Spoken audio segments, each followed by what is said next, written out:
Time now for After the Beat. Welcome back, Luke Thomas, Denny Segura, Brian Campbell, Iceman Mendenhall. We have looked at your questions, your comments, your bitches, your gripes, and your smart-ass remarks. We have assembled the best. I'll be honest about today. I had to do some digging. The questions were not as good as they were in previous weeks. Y'all let me down a little bit. We got a couple of gems in there, but I had to get, I mean, you ever go, man. So, like, what kind of shopper are you? Are you the kind of shopper that's like, I like to just go to the place where I know I can find my stuff? Or are you like my wife who like loves to go to TJ Maxx because they don't mind digging through stuff for an hour to find that one shirt, that's on sale. I can't shop that way. What about you? I'm goal-oriented. I go in there, I get exactly what I need to get out. Yeah, I'm exactly the same. So I had to be a TJ Maxx shopper with these. I found some deals, but it was a lot of things I didn't need. All right, let's go to the first question. Danny, what are your favorite MMA belt designs? I really like the belts from Dream. Gosh. The Dream ones are pretty cool. The Pride Grand Prix belts were my favorite. The normal silver Pride belts I did not like. Yeah. But here's what I figured out. The belts where the center crest looks like a shield, where it is more angular like this, and they're nice and big, those are the ones I like. But the reason I don't like the new one is because literally if you take the normal sort of square to make the octagon, they just lowered the profile, and it feels like they kind of shrink it a little bit. I didn't like that. I would say the Dream ones. Alistair Overeem has a lot of pictures with his Dream ones, and they look sick. But I always like the UFC one, not the new one, but the one prior to that. I think the new one's all right. I think it'll take me some time to grow on it. But I really like, this is not belts, but I really liked when Pride used to hand out the trophies. Mm-hmm. Those always look sick. Yeah. The UFC Super Fight Championship belt that Shamrock and Gracie fought for has always been my favorite. But do you know what the best looking MMA belt there ever has been? The one the UFC just got rid of. So it's like, what's going on here? That it's was a good-looking fantastic. belt, Say man. something bad about it. You can't. I dig, I like the old design of the UFC belt. I always thought that was I think I know what you're going to say. What? The Bellator one? The money belt between Mayweather and Conor McGregor. That was a pretty cool belt. Boxing belts are just turds. They look the cheap. WWF belt back in the day was awesome. But if we're going to the MMA, Spread the eagle one? I do dig this kind of Stanley Cup concept. I don't know if they're doing this. Have they always done this? But Bellator is putting the names of the people who've held the belt or something on, or maybe it would be people in the, I don't know what it is, like the tournament. I don't understand, but on their belt on the side are the names of them. Yep. That's kind of cool. Yeah, that's kind of interesting. I would say the Sengoku belt was terrible. The Elite XC belt had the eagle on it kind of coming out to the sides. Yeah. I thought that was kind of interesting. I'm trying to think about what else. The Dream ones were good. Force one was always kind of. I don't remember the World Series of Fighting ones. Is it time to take a chance and reimagine what you win? I know some people in some sports have tried feel like rings, the W's jackets. We've tried different things. Is there something cooler than a belt that we've never thought of? Chain, Crown bracelet. teeth, grills. I feel like Car? the WC ones were Tattoo? kind of cool. I don't quite remember. It's sort of like a buzzsaw in a circle a little bit. It's all silver, and it had a Silver, lot of yeah. different markings on it. That was okay. They're not all. I agree that the one the UFC was using was pretty good. I thought they just kind of should have updated that one. But again, that one was more, sort of like a large square centerpiece. I do think that the new belt that they have, the UFC, the sides are better. Yeah. I like the rubies being put in for title defenses. How about the champion doesn't have to wear Reebok gear and he can wear any trunks he wants with dynamic fasteners ads on the back and you can kind of... I'm not sure that's an improvement. I think that the thing about the old design with the UFC belts, you'd see them up on on the podium when they're going to do their talks or whatever, and there was some kind of reverence behind just seeing them, like back in the day at least. When we were, George St. Pierre's it couldn't get it away from you. You had Anderson Silva. Those belts really meant something, so they kind of kept that feeling for me all the way through it. Even though there was all these interim belts and everything floating around, they still had some kind of there was some kind of difficulty associated to looking at them where you're like, wow, man, to have that meant something. Yeah. So I feel like that's why that belt is so classic looking. And I feel like the old UFC belt, it looked kind of cool because it was kind of flat and just kind of like large, spread out. Yep. This one with the main one is like, you narrow. get the octagon and it's kind of small. Yeah. It doesn't feel like as big. I took a picture of Henry Cejudo, put it up on my Instagram. It did look nice and new. Yeah. Yeah, but it didn't look like, I don't know. Like, it's nice when you just see Like a giant belt buckle? buckle? Like a giant belt, yeah. Here's my thing about it. It's like the new belt looks like a robot designed it. Like, imagine if you took their old UFC belt and you're like, okay, we want something like this. And then the robot algorithm kind of jacked it up and then came out with something that was sort of right, but not really. sort of what it feels like. I don't know how to Very explain new it. Coke. Yeah, it's like it's Crystal Pepsi. That's not a John Jones joke. It tastes the same, but He doesn't know what you're talking about again. Crystal Pepsi. No, him. He's Crystal Pepsi? You ever had it? I saw a video somebody drank once like a 10-year-old Crystal Pepsi and threw up. You got they were reselling it not was too on long YouTube. ago. Yeah. Throwing That's up like on from when? Zima's The, not- I was gonna 90s? say Back Zima's when I- back. yeah, back when I was- Zima's Really? back. Oh yeah, Zima's back. I've never had a Zima. Oh, wow. That's a Good lie. chance. That's a lie. You're kidding? It's like any alcoholic beverage I've probably had a dozen times. I probably had it in my tummy right now. All right, next. Okay, Brian, you talk about the overabundance and exhaustion caused by UFC's packed schedule. If you weren't paid to cover it, would you still be watching nearly all, or as I have now, just wait for clips and highlights after the fact? Be honest. Please. Be honest. Honestly, no, I would not watch it all. Yeah. I'm a combat sports fan. I love MMA, boxing, and pro wrestling. It's very hard to fill all three in my week as well. But to the point of that question, no, the quality is not enough across the board where I have to see every single card top to bottom. There's some cards I don't even have to see the main event. Yeah. Right. I would watch 1/10 what I Yeah, I was gonna say, your Saturday nights at some point, you want again. Like you would love to have some Saturday nights where you're not watching fights all the time, and it sounds like a good problem for a lot of people who want to have that problem. But I would not be watching. I'd probably maybe half, if that. I'd watch me. I'd watch the events, the ones that matter. But a lot of the, the Bellators and Fight Nights, and I'm sure a lot of those would go by the wayside. I'd definitely watch all the pay-per-views and probably most, if not all. Like I guess back then the UFC on Fox, now UFC on ESPN. But the smaller fight nights, I probably wouldn't catch them live, just post, like the next day or something like that, like on Sunday. I would do that, and then because there's also you got to keep in mind there's also like the weird fight path shows that are like at weird hours because they're taking place like across the world. So those I would never catch live, but I would catch them post. Yeah. Yeah, I would skip a ton, for sure. I mean, it's like people are like, "Oh my God, that means you're not a real fan." Great, not a real fan then. Don't care. Your tolerance for bad fighting doesn't make you a better fight fan. It makes you a more committed fight fan. I'll give you that, but it doesn't make you a better one. It's like, dude, I'll watch super bad MMA. Okay. All yours. All yours. Next. With the ESPN era beginning, Chuck, what presentational elements from other sports, look at the question here, from other sports, would you like to see the UFC experiment with? Now think about some of the sports broadcasts you watch. Yeah, that's what I was kind of going through. Yeah. That's a toughie. Nothing really jumps out. I know that what was the Cletus or whatever? There was a robot from from Fox. They were like incorporating that, and I felt like that was all off. Like back in the day. Can you put the question up one more time? I'm sure I read it correctly. Presentational elements. I'm less concerned about like accoutrement like that. Yeah. And I don't know if it's even possible inside of an MMA cage, but the way they do it now is, if you have an octagon, one of the benefits of it is obviously you have all these many posts around it versus the Bellator circular cage where you have to just kind of post up. So the cameraman gets on there and then looks down. If you go and watch a football game, they have the cameras on a series of wires that hang and they can move it like a puppet. Yeah.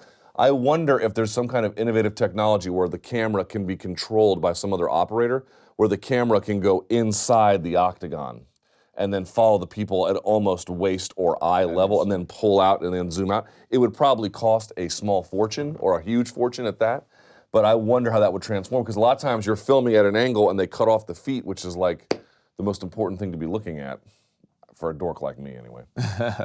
Are we missing out on not having an unofficial score on a broadcast Yeah, like I agree. boxing, who can not only explain why you would score, why there's a debate? So I feel like in so many UFC fights, you come to the scores and it could be all over the place and they don't really focus. It's a good one. They used to use Eddie Bravo. They stopped. Yeah. That's right.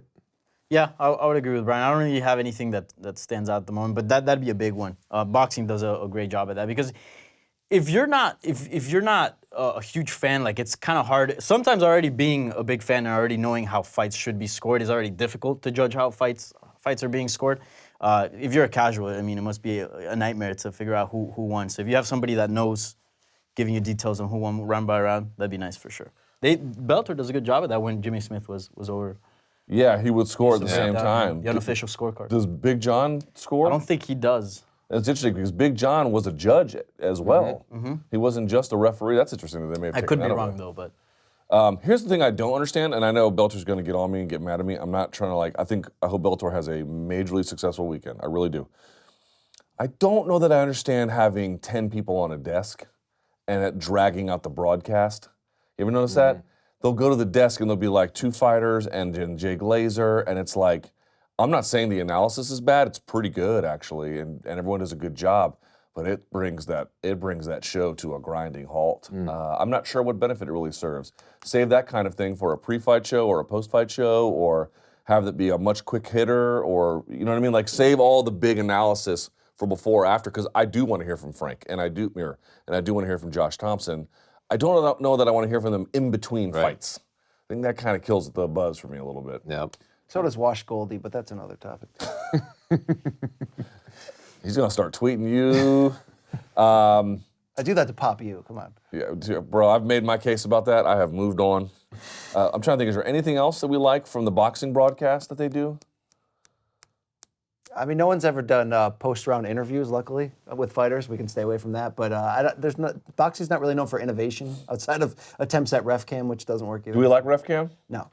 You don't like ref cam? I don't know. It gives me seizures. What else does it give me? I like ref cam. Gives you a different perspective on the fight.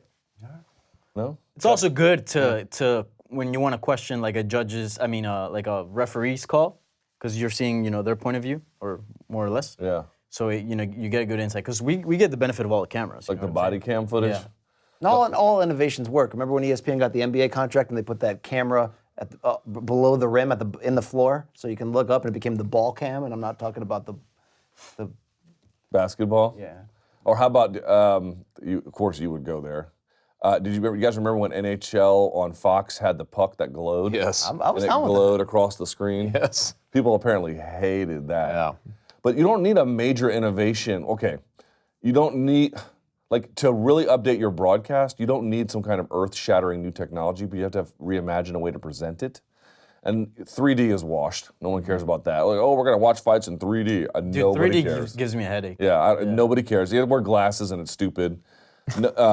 People shoot in 8K, but TVs, no one has an 8K TV, and so who cares? But to me, I think if they really reimagined how we get cameras inside the octagon, how we were able to lower inside and maneuver, because remember, I've often talked about it on the Monday Morning Analyst, most of the action is outside the 2 black lines rotating around the fence line. So then something needs to be lowered and then could rotate. But you would have to have something that could really move fast in the event. Drone. A drone? Dude, a drone cam would be sick. Yeah. What about a camera in the corner post that in They do those? I don't find those that illuminating. I don't find those that helpful. Can it move up and down and adjust? Ooh. No, I think most of them are pretty fixed. So you mean one that could go like... One that can slide up and down, and that'd be interesting. the lens can change the angle? That'd be interesting. Yeah, I don't know. Or I also think putting some kind of chip in the glove to get some kind of information. I don't know how helpful that would be, but I'd be curious to know what we could get from it. That'd be kind of interesting. By the way, do you guys ever watch anything that comes out of CES, the Consumer Electronics Show? No. Yeah. Why would anybody ever say yes to any question I ask on this show? Okay. The Consumer Electronics Show is maybe the biggest trade show in the world, right? Everyone except Apple goes there. One of the major innovations this year, in addition to laptops and home technology, was fitness technology. A couple years ago, it was wearables. This one was workout stuff, and especially apparently in fight stuff. I'm told that was one of the bigger ones. So they had boxing gloves, MMA gloves, and heavy bags that could give you all kinds of data about your activity, the hardness of the punch, all kinds of stuff. And they had one where the bag moved and then came at you. You guys didn't see any of this? I didn't see any of that. Why would you? I've been to CES before. Have you? Yeah. I love CES. Yeah, it's cool. It's very cool.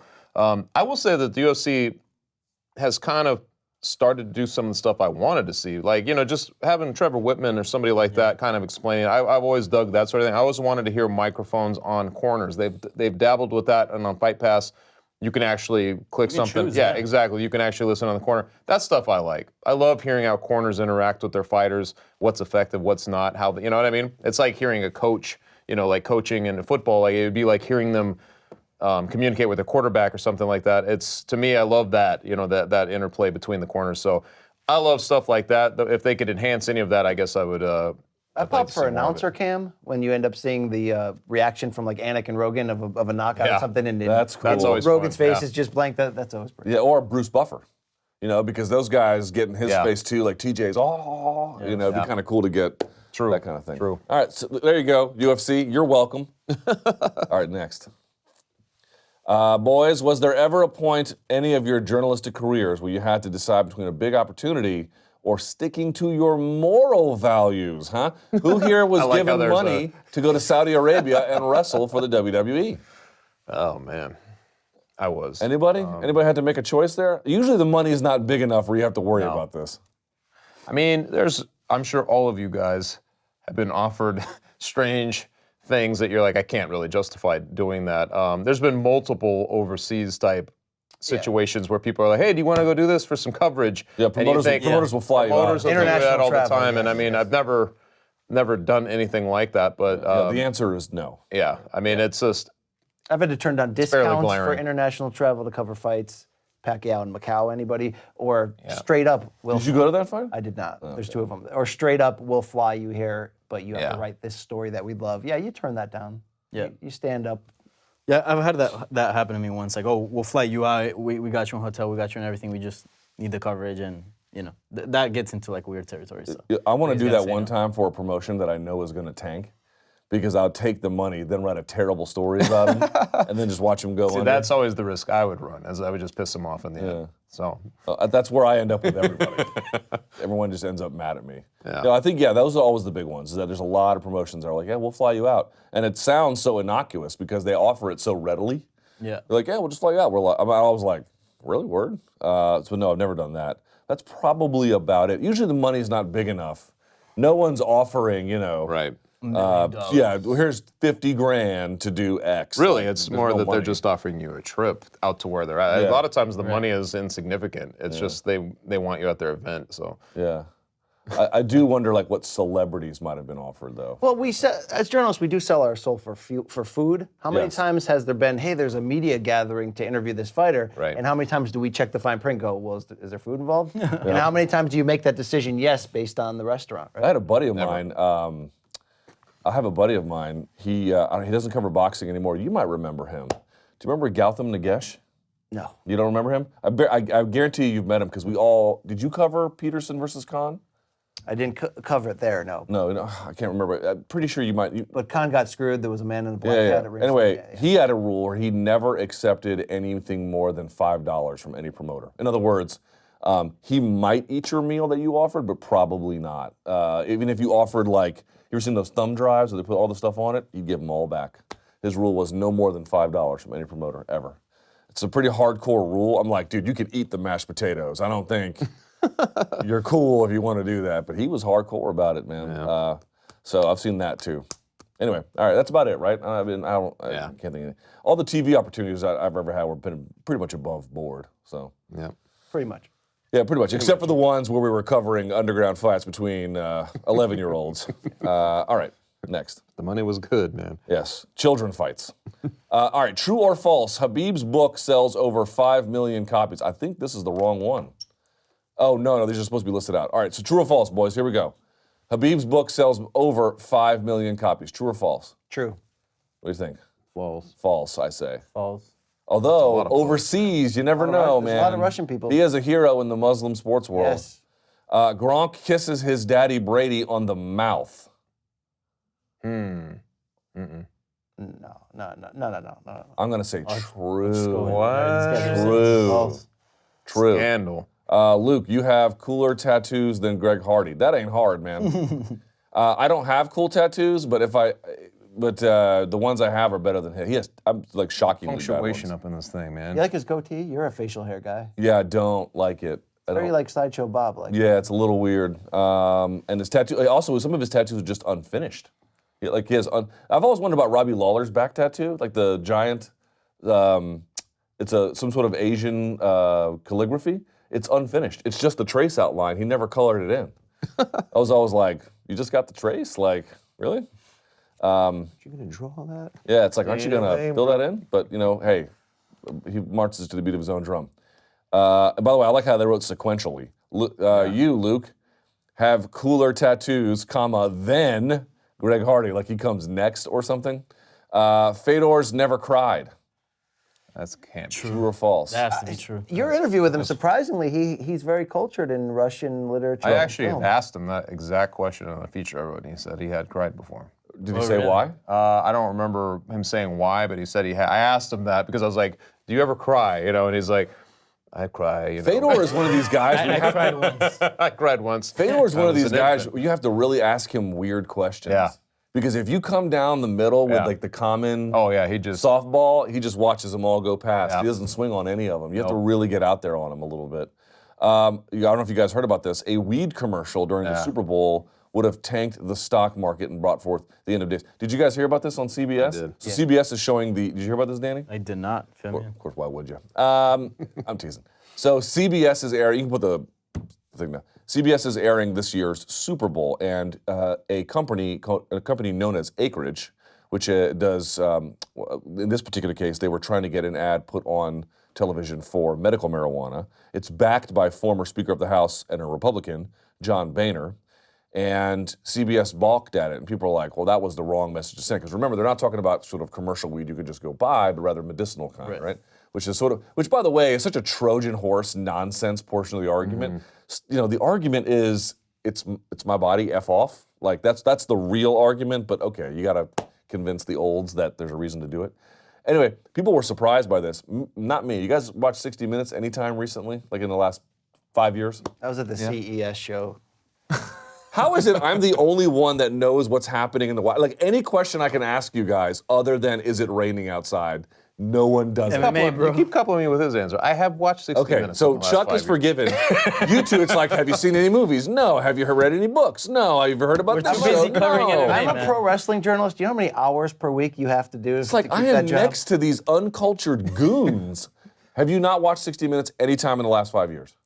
Of course I have. Okay. Did you not notice how many, ads were targeted to the elderly, but more importantly, how many pharmaceutical ads they took? Yeah, there's So it just... Diabetes, all that stuff. So again, CBS is drenched in money from pharmaceutical companies, but they're not. They scuttled the ad.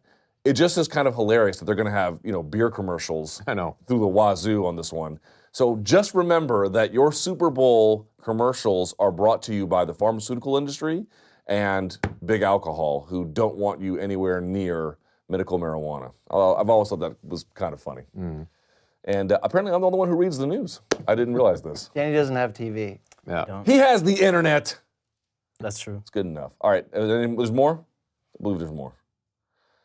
Is it morally justified that Dana White would have, I don't know why morally is the word here, would have rather TJ Dillashaw go fully unconscious rather than being saved via early stoppage? The more aware I become of CTE, the harder it becomes to support guys going out on their shield. Am I getting soft? Brian Campbell, you have not been here to discuss the full depths of the main event from UFC Brooklyn. Did you like the I know stoppage? you called me crazy for posting that funny conspiracy theory, but this kind of plays into that, doesn't it? No, it doesn't. Can you answer the question in a forthright way? What was the question again? What do you make of the stoppage? I thought the stoppage overall was quick, yes. I don't think it was quick enough for me to, send out tweets and look, he was getting battered. The one where his head snapped back on that sort of half uppercut, that's enough for a referee to be put in position to make a decision. I think when you add in that he's never fought at this weight class, that he was a vicious cut, and now we find afterwards with that ESPN photo essay thing and seeing what that was like, I think that factors in too. I was fine in the end with the stoppage. I will call it slightly early, but there's no... It's so split second. You see something, when these things are happening, and a lot of times when somebody gets rocked in a fight, you'll see the referee leap as if they're going to stop it, but they'll hesitate one last second just to see, because they're having that conflict with themselves, like to stop it or to let it go. And you see either guys go out, take the extra damage, or recover. It's like there's never going to be a perfect situation. It's perfectly possible that Dillashaw might have recovered. He was saying that he was already going for the single leg. He was doing all this. What I saw rings as a cage side is a guy. What you're just saying. He was rocked. He was going backwards. It looked like he was going out. And so it's hard to fault him. You can't fault him. But I understand though, in a fight like that, for a guy who killed himself, and all that, to get down to that weight, and for a super fight or whatever you want to call it, you understand it. What you want it to be more definitive. I think it's a really hard thing to figure out, but. It doesn't help when Dillashaw is going up there saying that it was stolen from him and all that stuff. but I just don't envy the referees in those positions. I just don't think you can win. I'd like to I mean, I'm not one of these guys who has any hesitancy about blasting referees, but I just don't think this is that case. Did I think it was a great stoppage? No, I didn't think it was a great one. It wasn't super clean. But number one, like, it's just weird that people want to get on me for being like, yeah, maybe we should find a way to live with drugs that are never going to go away. And those same people are like, yo, you should beat up guys until they're perfectly unconscious and their brains have been rattled. It's like, I'm the savage one? Okay, I'm sure that's true, not at all. So that's the one part about it is that. The other part is you look at Kevin McDonald, the guy's been reffing for almost 15 years. Yeah. Now in these main event slots, a little bit less so, okay. But Google any referee, Herb Dean, John McCarthy, Leon Roberts, Mark Goddard, all these guys, and you'll find they've made some bad stoppages because it's impossible not to make a bad stoppage. Google Kevin McDonald. You can't find one, Right. man. You cannot find one. It's the first time he's ever come under scrutiny for one, and it's not because he's not been reffing at the UFC level. He has been. Not the main event level, okay, but then you're like, dude, shouldn't some of these guys, who, by the way, if you're doing well on all the prelim and then main card fights, shouldn't you get a main event slot once in a while? And okay, it was a little early. It was a little early. I'm not going to sit here and go hardcore, but it's like guys wrestle on instinct, and he doesn't know the difference between Right. wrestling instinct and not. And all the things you brought up, it's like, Well, we've seen guys who are rocked go for single leg on the. They think they're going for a single leg, but it's on the referee. yeah. I think Dana's anger is more not in a hatred of TJ conspiracy theory, but more in this is our ESPN Plus debut main event. I don't want this to end in a Kane JDS 1. Yeah, well, and it kind of did, right? Actually, half the time, 32 versus 104 seconds, which is kind of interesting. But, That's a good point. I never considered that. yeah. But the point, but they did so much other than it. Again, I thought the controversy in it was probably pretty good for it. So probably, I mean, everybody wants cleanliness in terms of the finish. Like, you know, the head gets cut off by the guillotine. It's just not the world we live in. Sometimes you got to saw right through. Sometimes you just got to call it a day, man. So, anything else? No, I think everyone that's like spoken about this pretty much is saying the same thing. Like, it wasn't the best stoppage out there, but by no means it was a bad stoppage. Like, you know, we saw what we saw. TJ Dillashaw was clearly hurt. Henry Cejudo was attacking him. Perfectly. The fight went on for several seconds. Explainable, right? Like from his position, from the referee, you're like, well, it looked like he was rocked. I stopped the fight. I mean, you don't even have to go beyond. His is very basic to say what happened. It doesn't matter. The Herb Dean one where he let the guy take a beating for like the last 30 seconds and what was it, 6 months ago in the European fight? Yeah, it was CB Dalloway. Yes, and I mean that's that the was one, bad, those are the ones you're like, dude, we know Herb holy Dean. Jesus, we know yeah. Herb Dean. What the hell is going on? Like there are certain times where a referee you're like, I want to know what the hell they were thinking, but this is not one of those. If this is the worst referee Yeah. stoppage that Kevin McDonald has, then he's the best referee in the business. Yeah. Yeah. I just thought it was very unfair. By the way, in line with innovating broadcasts for both boxing and MMA, is it time to be able to interview judges Yes. after the fact? Or Because referees on a stoppage. I want to hear why you made sometimes that we get call. referees in boxing, we never get referee interviews in MMA. If you were like, we see this in boxing with one after another egregious scorecards, a lot of times by the same people. What if you just interviewed them on the broadcast? That was part of it. Having to stand up and put your face out there, I feel like that would put enough pressure on you to have to stay in line. Yeah, and again, I'm not a member of the MMAJA, and I don't know if they're working on this, but one thing that might help me consider joining is if they were able to negotiate a way where one member of the media gets to speak to a commission rep about these judges' scorecards. At a bare minimum, like, someone has to answer for this. And I don't know who that is. Maybe the judges don't want to do it, but one of you donks on the commission needs to do it. We don't want to clown them, but you do want an explanation. Okay, Right. if this is the way you scored it, then why? I'm talking about a good faith questioning, not a bad faith attack. And that needs to be, that is sorely missing in the sport. All right, last one. This ought to be dumb. Hey, Luke, with the majority of elite athletes in numerous sports, MMA, boxing, athletics is barely a sport.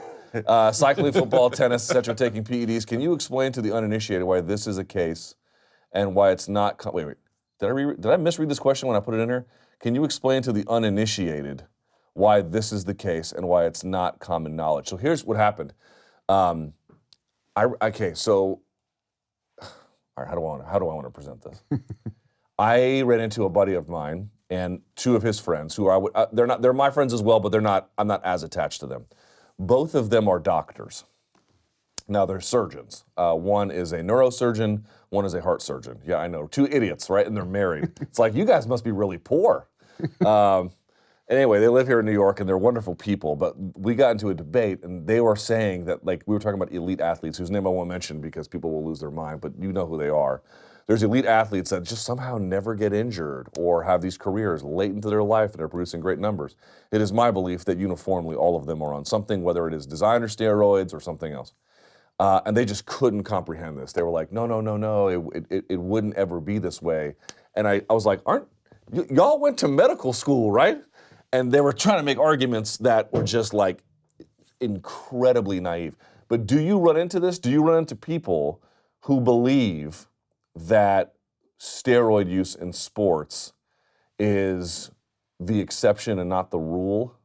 Yes. Right. Constantly. Yes. Right. So when someone pops, they're like it's like, oh, you're the bad apple in the bunch, right? Why is that perception so common? When usage is probably near ubiquitous. When we are seeing combat athletes succeed in their late 30s, pushing 40 at levels that were never physically possible. Forget combat athletes. How about any athlete? If you play in the NBA and you can play well into your 30s, traveling at 6 foot, I don't know, whatever, 9, whatever you are. Starting to zero in on the guy you were talking about. No. There'd be a lot of them in that case. No, I know. Or pick your sport, whatever you want, hockey, whatever. Like these guys are playing. Again, nutrition's getting better. Okay. Exercise science is getting better. That's true. But the games are getting, if anything, more physical and more violent. So how is it possible that you can have these long streaks of productivity at record levels when your body is supposed to be breaking down? It is because you are getting help. And it's not, I'm not even mad at them for it. It's professional sports. Do what you're supposed to do. What I find incredible is this idea that people are like, no, if there's like 2% of people using. No, there's at a minimum 20%, if not much, much higher. It's probably close to around 40 or 50. Based on some of our estimates, and probably even more than that. What is your perfect world? Because this question isn't about people that don't believe. It's really about you. What is actually your perfect world? There is no perfect world. That everybody uses but has to disclose and take. No, it's not what I believe. I believe that basically American sports gets it right. So what are the two different models? One is the Olympic model, which is this police state, and I think which is intimately tied to the war on drugs, right? Which carries all number of harms. It's A, ineffective. B, the zealotry that comes with anti-doping carries reputational harm for those who get caught up in it. We've seen that.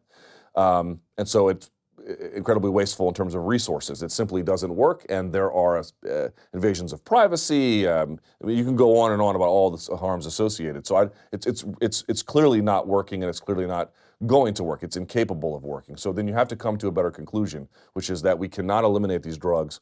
We have to find a way to live with it. I think that the American professional sports, which don't do what the Olympic side does, is the best way. Ownership and athletes get together and mutually craft a policy that everybody can live with. And you just go about your day after that. That, to me, is really the best, because now you've got athlete representation with their interest, you've got ownership stakeholders having their interest, the fans. I think the reason why the fans think it's such a rare thing is because they craft policies that enable designer use to be hidden on purpose, and therefore the fans think it's some kind of rare thing, but they don't really care. They just want to see a great entertainment product. I believe fundamentally when you're talking about sports as a career and these narrow windows, and you're importing Olympic testing, like why do you have a 2 and a 4 year ban? It's to keep you out of rotational world and Olympic systems. You're importing that over to professional sports. It doesn't fit. It is incredibly damaging. It's not good for sport. It's not good for commerce. It's not good for the athletes. Let's find a way to craft a mutual policy and be done with it. And that is the end of it. That is what I believe. And the fact that it works so well in the NFL and the NBA and the NHL and to a degree in MLB is proof that that's a much better system.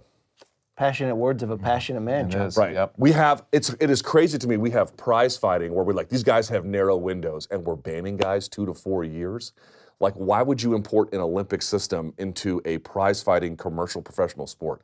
It's utterly nonsensical. But prize fighting, the danger of being knocked out by a guy who's on PEDs is worse than in other sports. Do you believe that USADA has made a difference in deterring? No, it's a clown show. Okay. It's a full-on clown show. So it's the same as it was during the, like, let's say the Matt Hughes, Carlos Newton era?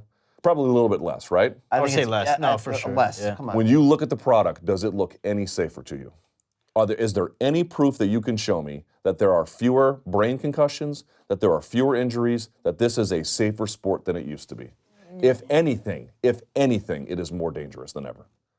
So to me, when I'm balancing risk, you want to balance a number of elements, including commission oversight, other medical screenings, health testing, and other kinds of things. But you cannot get rid of drugs. You are going to have to find a way to live with it. If you're talking about balancing risk, it turns out that going zealot on anti-doping, to me, there is no evidence it is safer. Well, you can, for example, it's hard to make the case as a whole because who knows if actually USADA is catching everyone? We don't know still the percentage of people that are on it competing. But for example, you can just take a specific case like the Vitor Belfort case. Like you don't see him spinning wheel kick somebody into space like he did to Luke Rockhold, right? Like we clearly saw like a change in physique and performance, right? In both. What's your question? Well, you're saying is it safer? Well, It wasn't safer in 2013, I'll tell you that much. So we're to take. would you say Vitor Belfort is a more dangerous fighter? I don't know, 5, 6, 7 years ago than he is now? I would say that about any fighter. Okay, what? Right, just because you're taking into consideration. Are you asking right? if certain people respond more favorably to drug use than others? Yes. Well, it's clear that it'll make you a more dangerous fighter for the most, or not for the most part. That's not. Maybe That's in some not cases. clear at all. I guess there needs to be more studies on it, but Right. like you can take certain cases, for example, like the one I just mentioned, and make a case that like sure, like this is a more dangerous fighter on PEDs or a certain substance than without it. Well, I think that's why they banned TRT, though. But anyway, your plan is then essentially to just everyone agrees to what you can use. No, Mutually, you but people are could still agree to gonna- a penalization system that's somewhat relaxed. You could agree to But the different rich- kinds of sanctions. Here's the question: How did you feel about it with the PD situation without USADA in it? Like, are you okay with, for example, say like an organization like Bellator where they just do commission testing? Yes, I think that's a far superior model. Yes. Is that ideal? I don't know if it's ideal because even then, What would you add to that? The athlete's having a say. Okay. And by the way, the athletes might come up with a policy that's pretty strict, but not as strict as USADA. And on some level, I would just live with it. It's like if they had some level of, we have done this thing where it's like, well, there's the Reebok deal, and that's the UFC really hammering things. USADA was introduced as a way for the UFC to benefit themselves, for them to mitigate risk in the event of bad PR. It is the brother of the Reebok deal. And everyone has convinced themselves that it's some kind of way to like rid the sport of drugs. And it's not. And it never can be, and it never will be.